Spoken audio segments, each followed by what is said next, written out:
Standard costing में हम आगे चल रहे थे। मेरे पास टॉपिक था प्रमाप लागत और बजटीय लागत में अंतर। अंतर के 3 बिंदु हम कर चुके थे, आगे चलते हैं। ये पहले एक बार देख लेते हैं वापस से। पहला अंतर था कि बजटीय नियंत्रण के लिए बजट बनाए जाते हैं, जबकि प्रमाप लागत लेखांकन में अंतर की जांच की जाती है। अंतर नंबर 2, बजटीय नियंत्रण में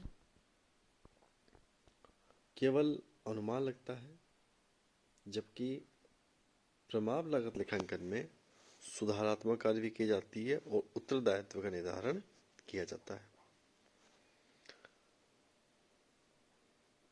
बजटीय नियंत्रण का प्रयोग प्रमाप लागत लेखांकन का प्रयोग न करने पर भी किया जा सकता है। बजट तो आप कभी बना सकते हो। तो बजट एक यूनिवर्सल टेक्निक है, जिसे कभी बनाए कैसे भी यूज करें। जबकि अगर आपने स्टैंडर्ड कॉस्टिंग का यूज किया तो आपको सुधारात्मक कार्यवाही करनी पड़ेगी। बजट हमेशा निश्चित अवधि के लिए बनाए जाते हैं, जैसे 1 महीने का, 2 महीने का, 3 महीने का, 6 महीने का। जबकि जो स्टैंडर्ड्स हैं वो पर्टिकुलर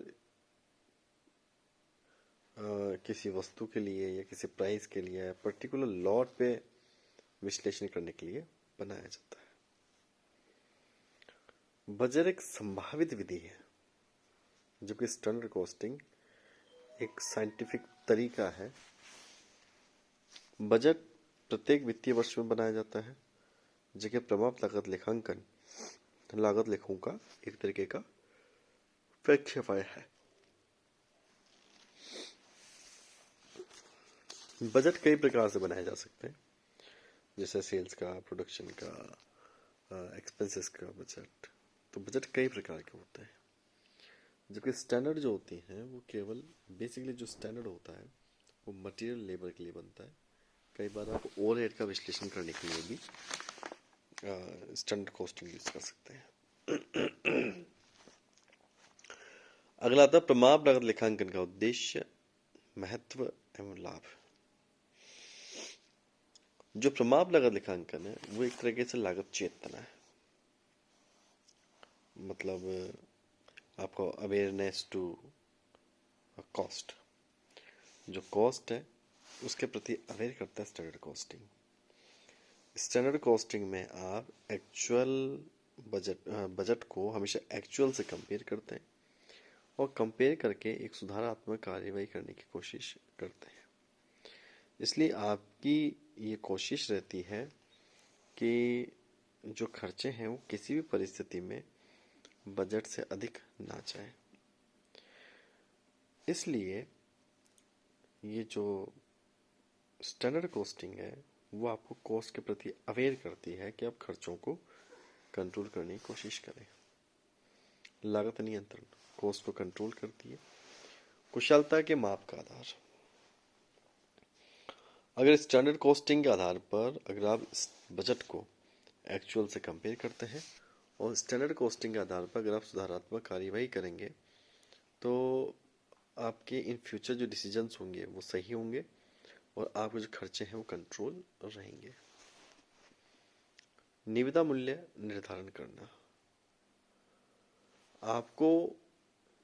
आपने इस साल का बजट बनाया, इस साल का प्रोडक्शन किया। अगर आप अगले साल कोई अनुमान लगाना चाहते हैं, एक सटीक एस्टिमेट लगाना चाहते हैं, तो उसमें स्टैंडर्ड जो कॉस्टिंग है वो एक यूजफुल टूल है। सरल लेखाकरण, ये अकाउंटिंग का एक सिंपल तरीका है। मितव्ययता, स्टैंडर्ड कॉस्टिंग हमेशा खर्चों को कंट्रोल करने की बात करती है और कोशिश करती है कि आपके खर्चे कम रहें।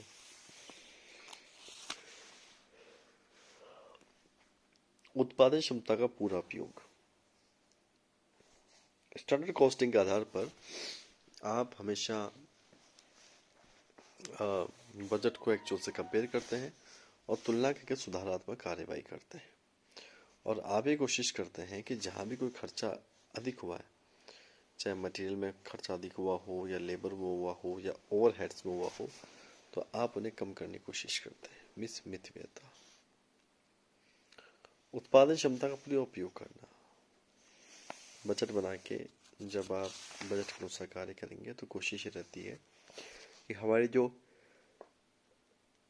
जो स्थापित क्षमता है हम उसके अनुसार प्रोडक्शन करें, काम करें, उत्पादकता में वृद्धि करें, लाभों में वृद्धि करें, कर्मचारियों को उनकी योग्यता के अनुसार कार्य दें, कार्य का बंटवारा करें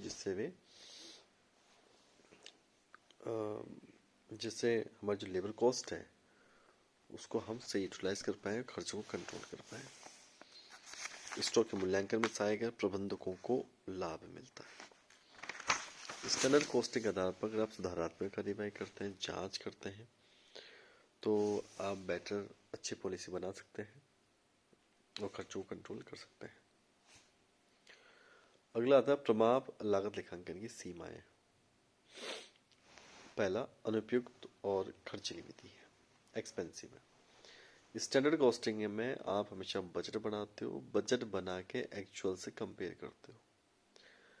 अगर छोटी संस्थाओं की बात करें जहां एकाकी व्यापारी है या पार्टनरशिप है, वहां जरूरी नहीं कि आप स्टैंडर्ड कॉस्टिंग अपनाएं। छोटा व्यापारी देख रेख से भी अपने खर्चों को और लागतों को कंट्रोल कर सकता है। इसलिए छोटे व्यापारी के लिए ये जो स्टैंडर्ड कॉस्टिंग जो मेथड है ये ज़्यादा यूजफुल नहीं है, जटिल विधि है।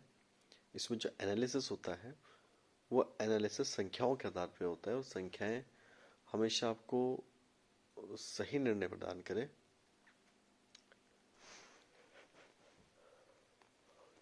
ये कोई आवश्यक नहीं है।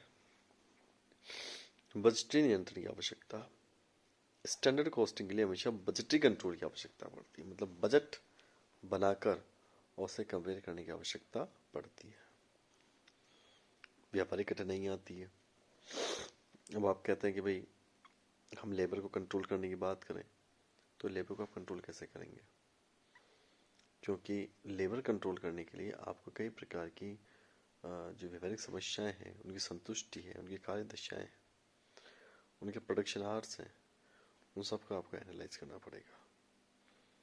कर्मचारी असहयोग करते हैं हमेशा स्टैंडर्ड में, क्योंकि इसमें बजट की एक्चुअल से तुलना करके सुधारात्मक कार्यवाही की जाती है और जिम्मेदार व्यक्ति को जिम्मेदार ठहराया जाता है उसकी अच्छाई के लिए और उसके कमियों के लिए।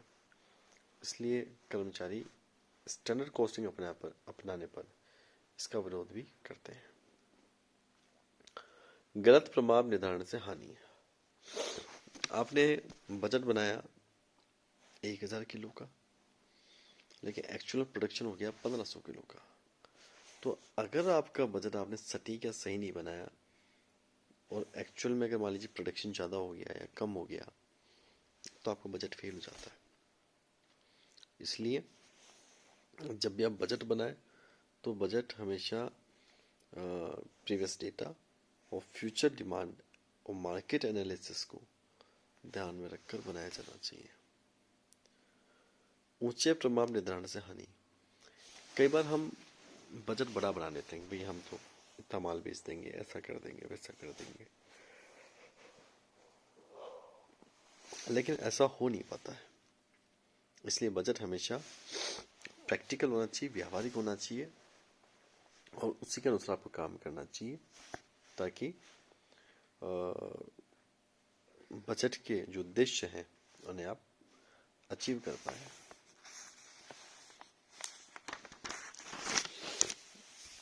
अगला मेरे पास में आता है प्रमापों की स्थापना। सामग्री लागतों के लिए प्रमाप। एक तो मटेरियल्स के लिए आप स्टैंडर्ड्स बना सकते हैं। मटेरियल में आप मटेरियल क्वांटिटी का बजट बना सकते हैं, प्राइस का बना सकते हैं। ऐसे में लेबर की बात करें, लेबर में समय का प्रमाप बन सकता है, रेट का बन सकता है और कर्मचारी कितने घंटे खराब करेंगे, आइडल टाइम का भी इसमें बन सकता है। इसके अलावा जो खर्चे होते हैं ओवरहेड्स, उनका बनता है और सेल्स का बनता है। अगर हम विचरणों की बात करते हैं तो विचरण का अर्थ होता है बजट लागतों को एक्चुअल लागतों से मिलाना और अंतर जो होगा वो विचरण कहलाएगा। ये जो वेरियांस है, जिसे हम हिंदी में विचरण कहते हैं, ये वेरियांस दो प्रकार का होता है, कॉस्ट वाला और सेल्स वाला। कॉस्ट में तीन कैटेगरी है, मटेरियल, लेबर और ओवरहेड। बीकॉम सेकेंड ईयर में जो वेरियांस हैं वो केवल मटेरियल और लेबर वाले ही आपके सिलेबस का पार्ट है। वेरियांस जो होता है वो हमेशा सामग्री का, लेबर का, खर्चों का बनता है। और वेरियांस का जो कॉन्सेप्ट है वो कॉन्सेप्ट है कि बजट लागत को एक्चुअल लागत को मिलान करके और आप अंतर निकालें, और अंतर निकाल के आप ये तय करें कि हमारे खर्चे अगर बजट के अनुसार ज़्यादा हुए हैं या कम हुए हैं तो क्यों हुए हैं। उस क्यों का कारण वो आपको वेरिएंस देता है। धन्यवाद।